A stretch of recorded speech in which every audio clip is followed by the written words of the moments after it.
नमस्कार प्यारे बच्चों, मैं आरती आप सबका आरती एजुकेशन वर्ल्ड में स्वागत करती हूँ। बच्चों, आज की इस वीडियो में हम आपकी कक्षा 8 की सामाजिक विज्ञान विषय की कार्यपत्रक नंबर 11 करेंगे, जिसकी तिथि है 2 नवंबर 2020। बच्चों, हम पढ़ रहे थे इतिहास से पाठ 2 और उसमें पढ़ रहे हैं ईस्ट इंडिया कंपनी का पूर्व में आगमन हुआ था उसके विषय में। ठीक है, लेकिन उससे पहले हम ये बात कर लें विद्यार्थी के नाम में आपका नाम ओके, और कक्षा अध्यापक के नाम में आपकी क्लास टीचर का नाम। अगर आपको बोला है सब्जेक्ट टीचर का नाम लिखो तो अपने एसएसटी टीचर का नाम लिख देना। ओके, चलिए अब पढ़ लेते हैं आज की वर्कशीट में क्या आया है, उसको पढ़ते हैं, समझते हैं और सारे प्रश्नों के उत्तर करते हैं। मुगल बादशाहों में औरंगजेब आखिरी शक्तिशाली बादशाह थे। मतलब जो मुगल थे उनमें सबसे शक्तिशाली जो आखिरी बादशाह थे उनका नाम क्या था? औरंगजेब। ठीक है, ये याद रखना है आपको। 1707 में उनकी मृत्यु के बाद बहुत सारे सूबेदारों ने अपनी क्षेत्रीय रियासतें कम कर दी थी। जो मतलब उनकी रियासतें के क्षेत्र थे उनको कम कर दिया था। उधर 18वीं शताब्दी के उत्तरार्ध तक राजनीतिक क्षितिज पर अंग्रेजों के रूप में एक नई ताकत उभरने लगी थी। अब क्या था? अब जो अंग्रेज थे जब 18वीं शताब्दी का उत्तरार्ध चल रहा था तो क्या था, अब उनकी मतलब जब उसका बीच का टाइम था तो उस क्या हो गया था, अंग्रेजों की ताकत और पावरफुल होने लग गए थे। वे एक छोटी व्यापारिक कंपनी के रूप में भारत आकर धीरे धीरे वे इस देश के नीति निर्धारक बन बैठे थे। नीति निर्धारक कौन होते हैं? नीति होती है योजनाएं बनाने वाले, यहाँ पे रूल बनाने वाले बन गए थे। मतलब आए तो थे एक कंपनी लेकर व्यापार करने के लिए मसालों का, और क्या हुआ, धीरे धीरे काबिज हो गए। और ये कैसे संभव हुआ, चलिए देखते हैं। तो ये इस चीज़ को अब हम इस चीज़ में समझेंगे कि एक छोटी सी कंपनी जो यहाँ पे क्या करने आई थी, अपना व्यापार करने आई थी, कैसे वो यहाँ के नीति निर्धारक बन बैठे, कैसे उन्होंने हमारे ऊपर राज किया। 1600 ईस्वी में ईस्ट इंडिया कंपनी ने इंग्लैंड की महारानी एलिजाबेथ प्रथम से पूर्व में व्यापार का चार्टर, यानी कि चार्टर होता है इजाजतनामा, हासिल करा। मतलब जो महारानी कौन थी वहाँ पे उस टाइम पे ब्रिटेन में? एलिजाबेथ नाम की महारानी थी। तो उनसे उन्होंने इजाज़त ले ली कि हम भारत में व्यापार करेंगे। ठीक है, 1600 ईस्वी की बात है। उसके अनुसार कंपनी को पूरब में व्यापार का एक अधिकार मिल गया। मतलब पूरब में जो पूरब के क्षेत्र थे वहाँ पे जो ईस्ट इंडिया कंपनी है, एक अधिकार मतलब बस उसी का अधिकार है, और कोई कंपनी वहाँ पे बिजनेस नहीं कर सकती। यानी इंग्लैंड की कोई और कंपनी इस इलाके में ईस्ट इंडिया कंपनी से होड़ नहीं कर सकती थी। अब होड़ कैसे करेगी जब किसी को और को अधिकार ही नहीं है? इसके द्वारा कंपनी समुद्र पार जाकर नए इलाकों को खंगाल सकती थी। मतलब वो क्या कर सकती थी कि समुद्र पार जा सकती थी और नए इलाकों को देख सकती थी कि वहाँ पर क्या क्या है, क्या करना, क्या क्या कैसे कर सकते हैं, और वहाँ से सस्ती कीमत पर चीज़ें खरीदकर उन्हें यूरोप में ऊंची कीमतों पर बेचकर मुनाफा कमा लेती थी। यहाँ से तो ले जाती थी सस्ती कीमतों में और वहाँ पर क्या करती थी, ज़्यादा पैसों में बेचती थी और मुनाफा कमा लेती थी। जैसे मैं किसी से 10 रुपये में सामान लूँ और 100 रुपये में बेच दूँ, जैसे किसके साथ होता है, किसानों के साथ होता है ना कई बार। और अब इसकी तो कोई कंपटीशन में भी नहीं था।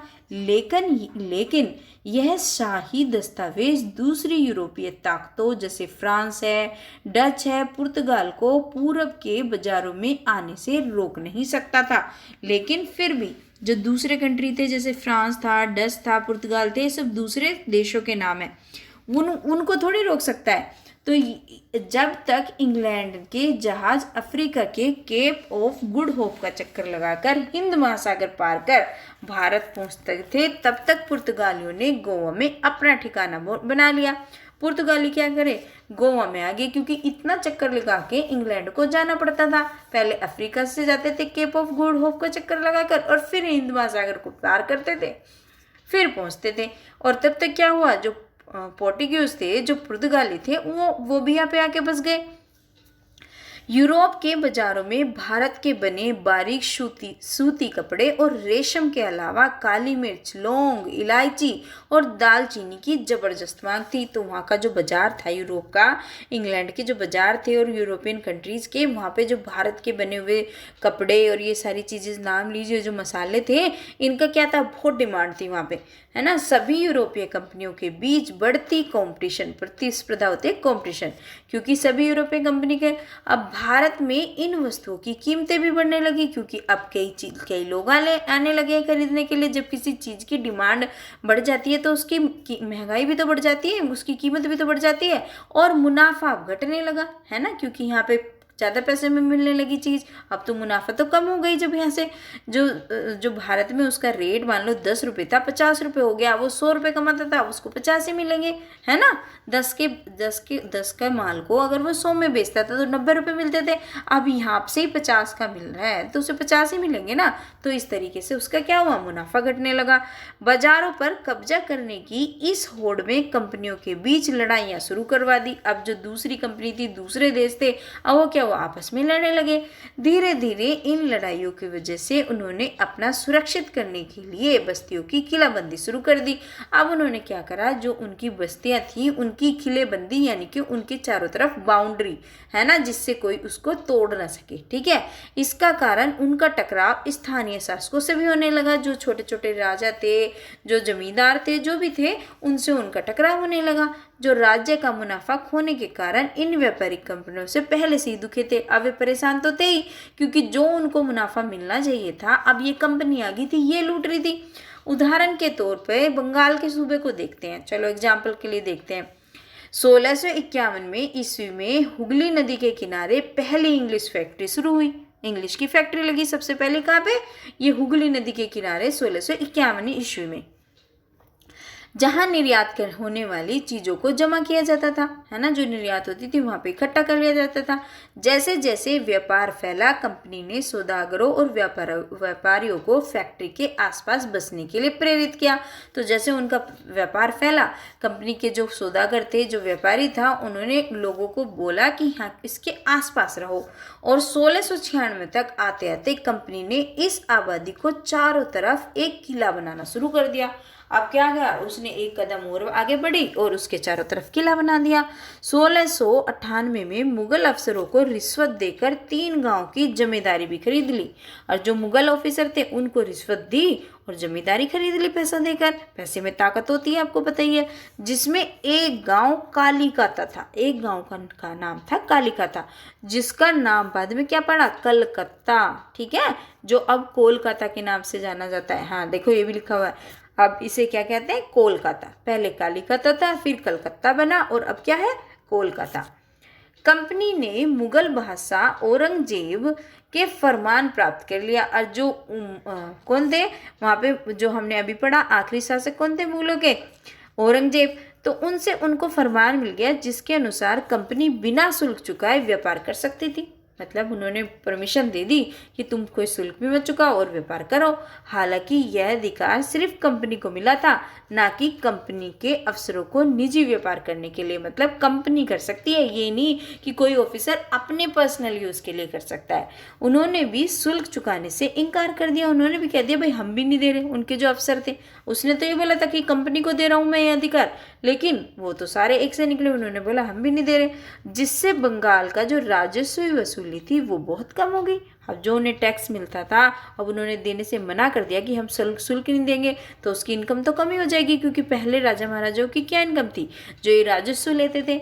नतीजा ये हुआ कि बंगाल के नवाब जो थे मुर्शीद कुली खान ने इसका विरोध किया कि ये गलत है, ये नहीं होना चाहिए, क्योंकि ये गलत तो था ही। अब उनका कैसे राजकाज कैसे चलेगा भाई। तो अब इसको हमने पढ़ लिया। अब उसके कर लेते हैं प्रश्न उत्तर।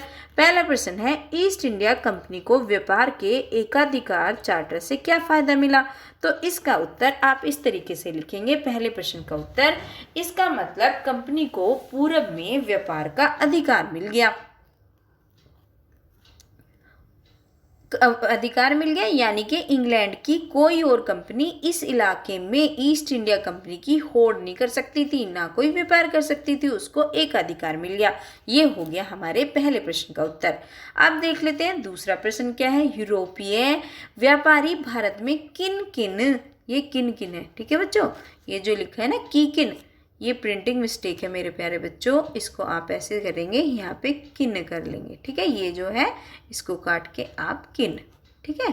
किन किन वस्तुओं को यूरोप ले जाकर बेचना चाहते थे, धीरे धीरे उनका मुनाफा क्यों कम होने लगा। तो इस प्रश्न का उत्तर बच्चों आप इस तरीके से करेंगे, क्या करेंगे, सूती कपड़े, रेशम, काली मिर्च, लौंग, इलायची और दालचीनी सभी यूरोपीय कंपनियों के बीच बढ़ती प्रतिस्पर्धा के कारण भारत में इन वस्तुओं की कीमत बढ़ने। तीसरा क्वेश्चन है, बंगाल के नवाब ने ईस्ट इंडिया कंपनी से विरोध क्यों शुरू कर दिया। उन्होंने शुल्क चुकाने से इनकार कर दिया, जिससे बंगाल में राजस्व वसूली बहुत कम हो गई। नतीजा यह हुआ कि बंगाल के नवाब मुर्शीद कुली खान ने इसका विरोध करा, ठीक है। तो ये है इस प्रश्न का उत्तर।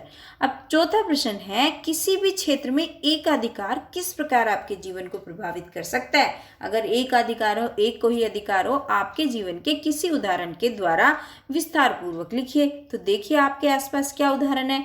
जैसे मैं बताऊं तो मेरे मोहल्ले में बस एक ही किराना की दुकान है, इससे वह अपने मनचाहे रेट पर सामान बेचता है। दूसरी दुकान होने के कारण पूरे मोहल्ले, है ना, मोहल्ले करिए, इसे मोहल्ले नहीं होता, मोहल्ले होता है ना, ये वाली स्पेलिंग लिखिए, मोहल्ले, ठीक है। तो पूरे मोहल्ले पर उसका एक अधिकार है, भाई वही सामान बेचता है, क्योंकि दूर कौन जाना पसंद करता है, वहीं से ले लेता है। कोरोना में तो वैसे भी जाना दिक्कत है, तो क्या करता है, उसका एक अधिकार चलता है, उसकी खूब ज़्यादा पैसा कमाता है वो। तो ये हो गई आपकी आज की सोशल साइंस की वर्कशीट। और बच्चों, अगर आपको मेरा पढ़ाया हुआ अच्छा लगता है, समझ में आता है, और आप चाहते हैं कि आपकी वीडियो मैं ऐसे ही बनाती रहूँ, तो please like the video, share करो मेरे चैनल को ज़्यादा से ज़्यादा अपने सारे दोस्तों के साथ। और बच्चों, अगर नए आए हो चैनल पर तो चैनल को सब्सक्राइब जरूर करना है। ओके, चलिए, थैंक यू। और एक अपना प्यारा सा कमेंट जरूर डाल के जाना। Thank you.